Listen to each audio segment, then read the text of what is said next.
Hey, welcome everyone to another episode of Council Chat. I'm Mayor Kel Palguda, and you're watching this on Channel 56. Today's episode, we're going to be talking with Claire Luge, the Executive Director to Prevent Child Abuse Arizona. So welcome, Claire. Thank you so much. I know Prevent Child Abuse Arizona, it's a mouthful, but it's all something that we can get behind. No, absolutely. And I think it's so important, and I know you might not be familiar with what we have going on here, but it's just basically your opportunity. Let our viewers know what you're all about. That's fantastic. First of all, thank you for having me on, because these kinds of opportunities for nonprofit people to share about what we do in the community is gold. So thank you.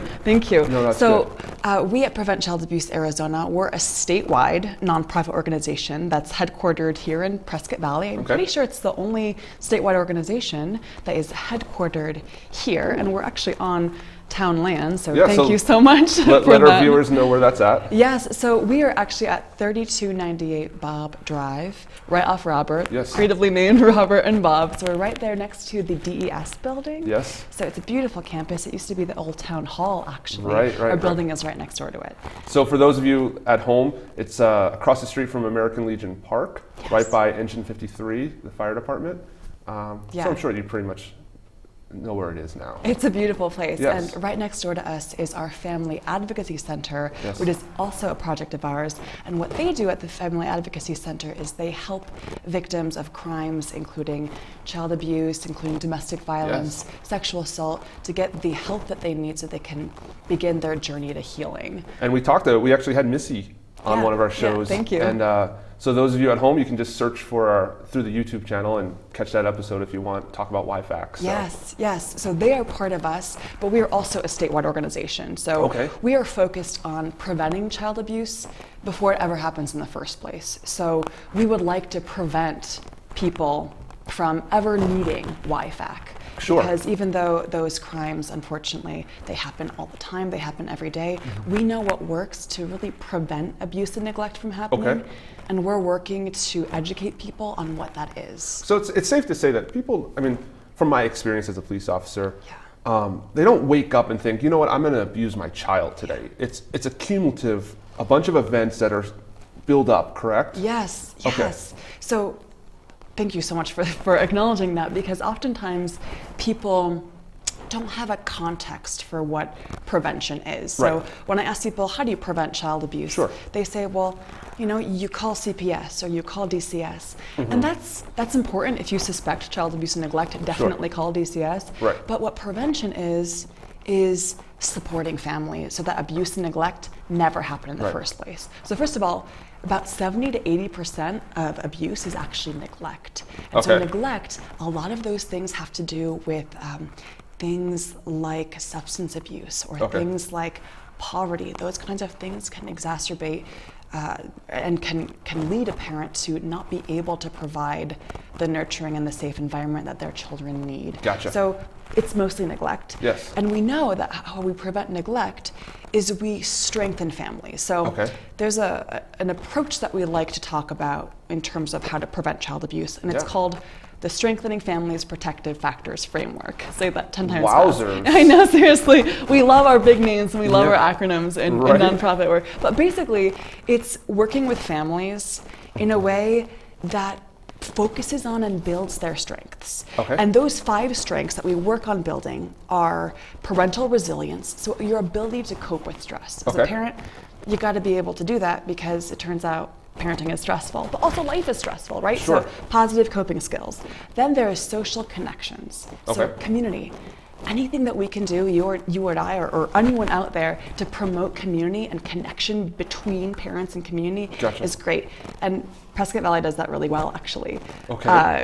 So thank you. Actually, every April, which is Child Abuse Prevention Month, we have a massive pinwheel garden. I don't know if you've seen it before. On the lawn. On the grass. So if ever you have seen this 3,000 pinwheel garden and Yes. wonder what it's about, it's about child abuse prevention. Okay. And the pinwheel Yes. is the symbol of the happy, healthy child. And so Okay. we plant enough pinwheels for the approximate number of children under the age of 6 in Prescott Valley. It's probably grown since Sure, then, sure. but it's about 3,000. So we have Okay. a lot of kiddos here. Anyways, so we have an event for families to hang out there and to meet each other and to be connected to community resources.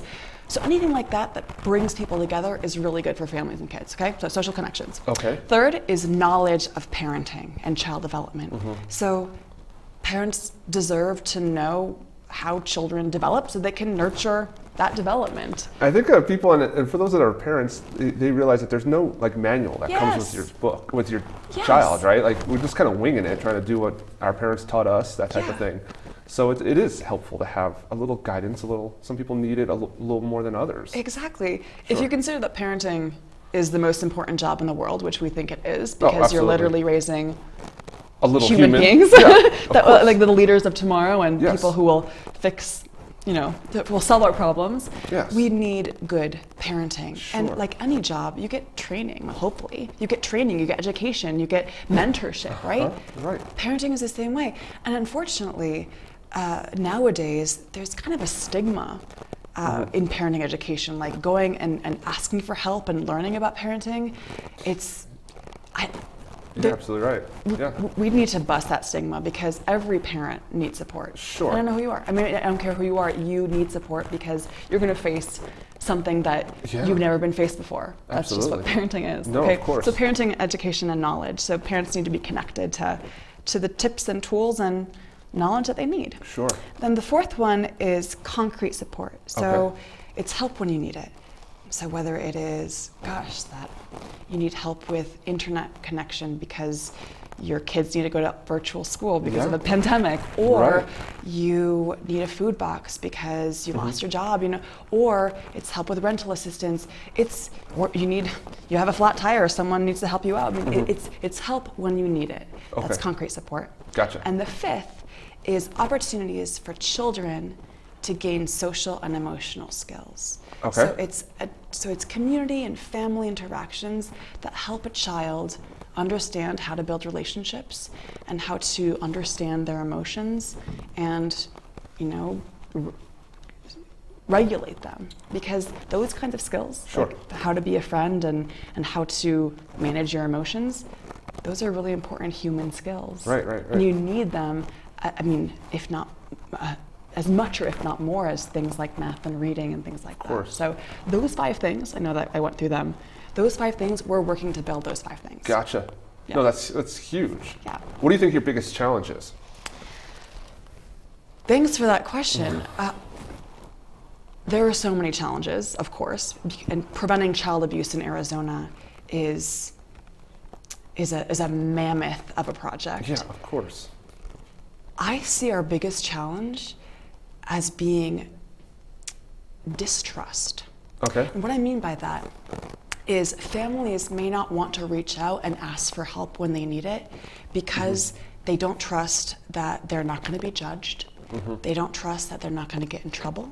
Sure. And they may not know what's out there. So I see that this distrust in reaching out is a really big deal. Sure. And in order to combat that, we really need to change the norm. So we need to change our attitude around seeking help. So we Okay. need to make it normal to ask for help. Absolutely. We need to connect families to really what's out there to help and make sure that they feel comfortable. Yeah. No, using that those makes sense. So if I need help, how do I get a hold of you? Yeah, so that is again another great question. We are not an organization that necessarily connects parents to help. We work with a lot of the professionals that then work with families. Okay. So we're not really a clearinghouse for those services. Yeah. But I can share a few ways so that families can get help. Absolutely. So one of them, and this is a gem of a program that very few people actually know about. It's called the Birth to 5 Helpline. Okay. And the Birth to 5 Helpline is a helpline that's available to call between 8 a.m. and 8 p.m. Monday through Friday. So it's not a hotline. You can't access it during all day and all night. But any parent with a child under the age of 6 can call in with literally any question. If you have a question about, potty training, if you have a question about they are crying way too much, or they're driving you nuts, or maybe you're not feeling great and you're feeling overwhelmed. You'll get a live person. You'll get a live person, and they'll stay on the phone with you for as long as you want. Okay. It can be anonymous. You don't have to share your name if you don't want to. Right. But they're there really to help you. Okay. To hear you out. I like it. You know what? I've never heard of this. Exactly. I know. It's a statewide resource that it's like the best kept secret. Very few states have this kind of help and connection, and they'll connect you to other resources if you need them to. Okay, no, that's great. So it's the Birth to 5 helpline. I recommend that you Google it. I actually don't know the number off the No, top of that's my head. okay. It's kind of embarrassing. But Birth to 5 helpline. It's with Southwest Human Development, one of our partner organizations. Gotcha. Yeah. No, that's good. Really great. I like it. Yeah. What else we got? Well, in terms of resources, we have a resource guide on our website, the Prevent Child Abuse Arizona website, that helps people like you or me, people who want to help families, help them, especially in the time of the pandemic. Oh, of course. So our website is PCAAZ, which is PreventChildAbuseArizona.org. Okay. And then if you put /support, so PCAAZ.org/support, it'll take you to a resource guide. And that resource guide has statewide resources that you can connect families to based on what they need, because every family is different. Yeah. But it also goes through some questions that you can ask to check in with them. So if you want to check in with a family, if you don't know kind of how to break the ice and be like, hey, I'm here to help you. How can I help you? Sure. This is the time in which, even though it's been hard for a lot of people, this pandemic, it's also brought out a lot of community resilience. And I'm hearing a lot more people wanting to help, not really knowing how, because we're disconnected from each other. Right. We have a lot less in-person gatherings like Of course. this. But people want to help, and that gives me a lot of hope, because Arizona cares. Absolutely. And Prescott Valley cares. No, and that's huge. And the pandemic certainly threw a curveball to how things are. Yeah. We now have parents that are home with kids. They're trying to do school. They're trying to work. Gosh. The stress level is increasing. Yeah. And that could build up to things. Like I said, no one wakes up and says, hey, you know what, I'm going to abuse my child. Yeah.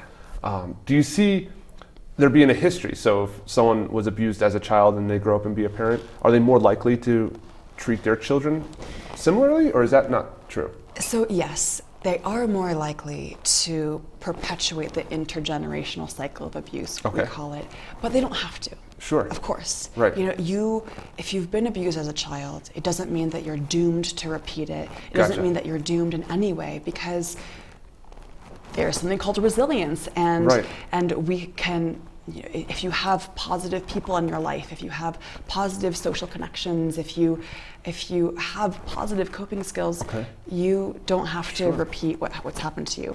But yes, parents who have been abused as children are more likely, because the way that abuse affects a developing brain is that it tends to make a brain more reactive, more impulsive, less able to control one's impulses. And because of that, there's an array of things that can happen when your brain is primed for survival and primed for reactivity in that way. No, that makes sense. I'm not like trying to accuse anyone who has been. No, of course. But it's important that when children have experienced abuse or neglect, that they get help as early as possible, because they don't have to repeat that cycle. No. And if there's a parent out there who is worried, oh my gosh, I was abused as a kid. Right.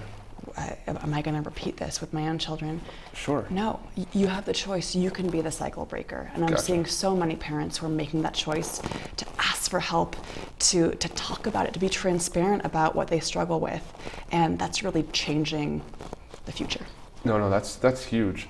What about volunteers? Do you guys have volunteers? Is that something that is part of your structure or not? So with Prevent Child Abuse Arizona, we don't utilize volunteers for our statewide work. A lot of what we do is creating conferences and trainings and working with individuals who then work with families. So they kind of use volunteers more. Yes. But we definitely take volunteers at YFAC, and your your listeners heard about YFAC a few weeks ago. So definitely check them out at yfac.org. Yes, that's important. So, do you have a Facebook page? Yes.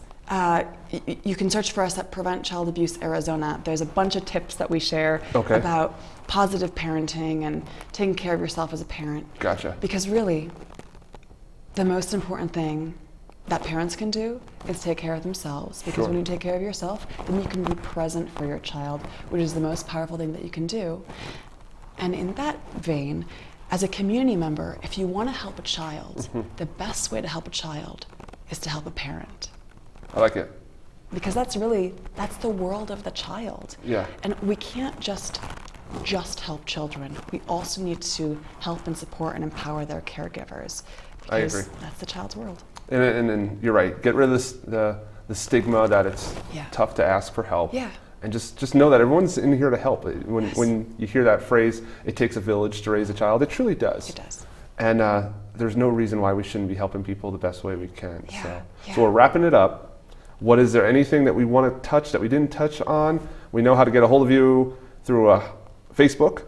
We can ask, I'm sure there's people that monitor it, but go to your page or go to that page, like it, get updates. Please do. See what's happening. Please do. And check out our website. It's pcaaz.org. Okay, great. And we have a bunch of webinars and training offerings on that. So people should get connected to us if they want to learn more about what we do statewide.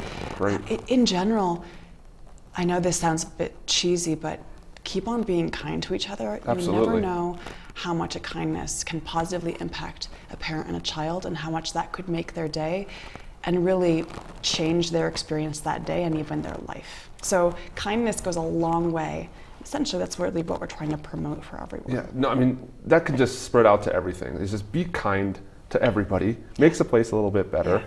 Don't suffer in silence. If you need some help, give us a call and see what we can do. Yeah. And folks, check them out. They're here in Prescott Valley, the only place that's anchored here in Prescott Valley. Our statewide headquarters is here. That's exciting. So I want to thank you for coming. It's my pleasure. We'll probably get you back here, a few months. Yes. And just touch base a little bit more. And I don't think we can ever get too much information out. Yeah, awesome. Maybe during April Child Abuse Prevention Month. Absolutely, we'll get you back here for April. Get a proclamation. And we'll definitely get that dialed in. So we'll see you back in April. All right, thank you so much, Mayor Cal. Thank you. Thanks for joining us, folks.